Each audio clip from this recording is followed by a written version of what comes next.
Magandang araw mga kagulay, welcome back sa akin channel. Greggy Farmer nga po pala ulit to. Bali, ngayong araw na to mga kagulay ay Webes. Mag-aabono tayo, naka-schedule sa abono mga kagulay. Yan. Bali, ito yung inaabono natin mga kagulay ay 1620 pa rin mga kagulay. Kumbaga, uubusin muna namin yung yung isang sako bago kami magpapalit ng yara mga kagulay. Sayang naman kung di uubusin. Yan, papakita ko na rin sa inyo mga kagulay yung yung ating talong. Yan siya, marami siyang bulaklak mga gulay. Sa awa ng Panginoon mga gulay, dumami na yung bulaklak niya. Yan, kung titignan nyo rin yung mga bunga niya mga kagulay, yan siya, sabit-sabit na siya mga kagulay. Yan, sunod-sunod na siya mga kagulay. Yan. Bali ito, hindi pa natatapos talian mga gulay. May makikita lang kayong ganito, pero hindi pa siya totaling tapos yung niya, cable tie, tapos hindi pa din tapos mag-grass cutter doon, pero nakakalati na yung nagagrass cutter mga kagulay. Yan siya. Andito, kaya kung makikita nyo mga kagulay ay madamo pa dito. Yan. Papakita ko rin sa inyo mga kagulay yung na grass cutter na mga kagulay. Punta tayo dito. Ang dami na ng mga bunga mga kagulay.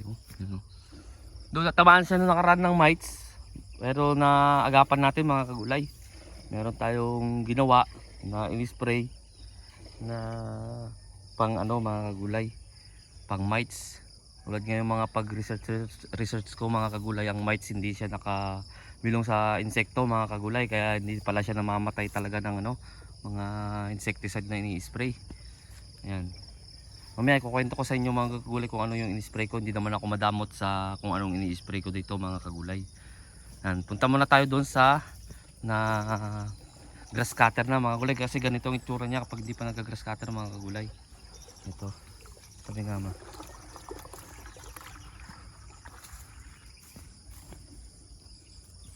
Yan, pupunta tayo dito sa grass cutter na. Bali itong video na itong mga kagulay tungkol dito sa pag-aabono 1620. Ito yung mga natamaan ng mites mga kagulay. Ayan buti naagapan natin. Kung titignan yung mga dito, wala na siya mga kagulay. Wala na, nakontrol natin kagad mga kagulay. Hindi na natin na paano. So, papakita natin yung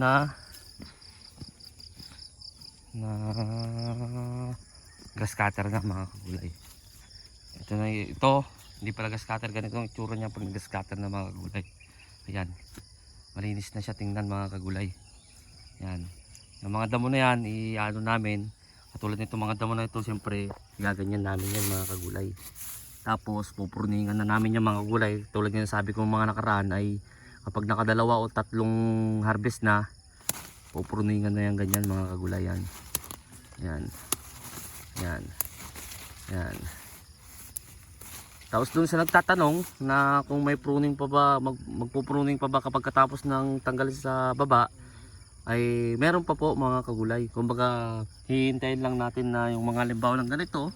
Ito hindi pa natin halimbawa tapos na dito, kasi pagdating ng mga isang buwan na naman yung mga gulay o kalating buwan ay pati magugulang na naman to, pwede na naman natin tanggalin. Ang purpose doon mga kagulay, para hindi talaga magastos sa spray mga kagulay kung matatamaan talaga kagad. Katulad nito mga gulay, yan hindi pa napruningan yung mga ganyan mga gulay, hindi pa napruningan doon sa ilalim, ay talagang maano sa spray. Hindi katulad ng kapag ganito na itsura niya mga kagulay, mas madali na siyang sprayan. Ito madali pa rin naman sprayan mga kagulay. Ang pinupunto ko lang ay mas marami kang insecticide o kaya ano man ang i-spray mo, mas marami kang i-spray mga kagulay. Siyempre sa mga mahal na mamahalin na ngayon yung mga yung mga ni-spray natin, ay tapos ang presyo maabutan pa natin ng medyo mababa, mahirap makabawi mga kagulay, matagal. Hindi naman mahirap, matagal makabawi mga kagulay. Yun yung mga talong natin Yan. Basta itong video na to mga kagulay, in-update ko kayo dito tungkol to sa pag-aabono. Tapos bukas ay magha-harvest to mga kagulay. Yan, marami naman siya mga bulaklak mga kagulay Yan, kahit tingnan yung pag-ganyan mga kagulay. Marami siyang bulaklak. Yan, marami siyang bunga na sumusunod. Bali nung nakaraan mga kagulay, nung Lunes ay bali 120 plus 180, 1, 2, 300, 300. Naka 300 plus kami mga gulay. Bakit ko sinabi naka 300 plus kami mga gulay? Kasi every 2 days kami nag-harvest mga gulay kasi malalaki. Nagreklamo yung mga kumukuha dun sa buyer natin. Kaya bago pa lang kasi alam niyo ng mga magtatalong mga gulay, kapag bagong bunga pa lang mga gulay, bagong na-harvestan pa lang, mabilis lumaki mga kagulay. Kaya nung kagahapon, nalala nyo nag-harvest kami, kaya sinama ko na. Kaya kung nabanggit ko kagaya na dito sa video na may 126 at saka may 186, ayun bale isasama ko dun sa isang harvestan lang, pangalawang harvest, tapos bukas yun yung pangatlong harvest mga kagulay. Ayun. Kaya naging 312 mga kagulay, bali 312. Tapos bukas medyo marami-rami naman ang makukuha natin bukas, kasi kung makikita nyo mga kagulay, yan yung mga bunga nya.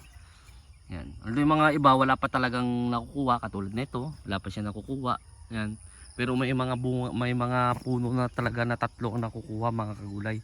Kaya bawi pa rin dun sa walang nakukuha at saka dun sa 3 nakukuha mga kagulay. Tapos to lahat to lilinisan na lahat dito. Yan, dyan lahat lilinisan na yan mga kagulay.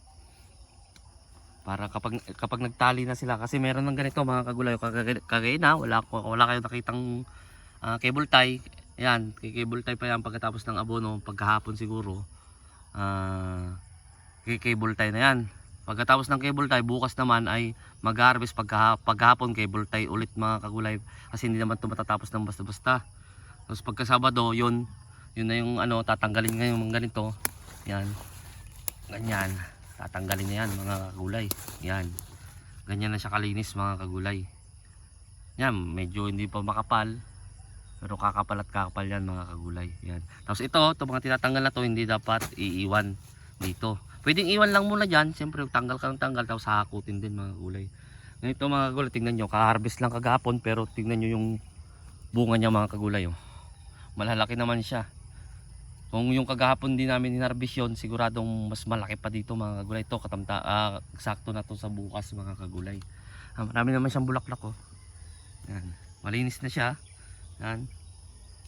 Malinis na. Kaya namin ginras cutter to kasi madamo na nga. Tapos pagtubo niya, ginras cutter. Kasi hindi namin pwedeng isprayan kagad doon ng pandamo, gawa nga ng matataas na yung damo. Siyempre hindi natin maiwasan na masasama yung talong, kaya grass cutter to mga kagulay, para magsabay-sabay sila ulit tubo, sabay spray na ng pandamo mga kagulay. Ganun yung pamamaraan ko dito. Yan siya, ayan o. Tingnan nyo sa isang cluster mga kagulay. Yan, mga isang cluster. Yan yung mga iba nakuha na yan mga kagulay. Yan, mga natumba na nga yung iba mga kagulay kasi walang tali. Yan yung importante ng pagtatali mga kagulay, kasi umahangin-hangin na dito. Yan, kung makikita nyo may sili-sili dyan sa mga pagkipagita nyo, yung mga nabuhay nung nakaraan, hindi na namin tinanggal dyan. Yan, sayang din naman kapag tanggalin, isa-isa na naman, hindi naman madami, kaya hindi na namin tinanggal mga kagulay. Yan yung mga bunga nyo. Yan, yan, sunod-sunod na yan mga kagulay. Yan, sunod-sunod yan, may buko na naman dun sa taas. Yan, ito lalo ito mga kagulay. Yan, hanggang ganyan mga kagulay. Yan, sunod-sunod na yan, 1, 2, 3, 4, 5, may mga sunod-sunod na buko na mga kagulay. So ayun mga kagulay, hanggang dito na lang siguro ako mga kagulay. Kung bakit update ko lang kayo dito sa pag-aabono namin. Ganun pa rin yung gamit ko, 1620, 2 kilo sa isang drum, dalawang lata ng sardinas sa isang puno. Tapos pagkatapos nun 1620 pa rin, kasi meron pa akong natitirang 1620, pero 2 kilo pa rin sa drum, magiging 3 lata na ng sardinas sa isang puno mga kagulay. Pagkatapos nun, update ko na lang kayo kapag nakabili na ako ng Yara mga kagulay, kasi Yara ang gagamitin dito. Sa bago pa lang sa munting channel ko, huwag nyo kalimutang mag-subscribe, click nyo na rin po yung notification bell para updated kayo lagi sa gagawin kong video tungkol dito sa pamamaraan ko sa pagtatanim ko ng talong. Maraming salamat po sa mga legit na sumusuporta sa akin. God bless po sa ating lahat.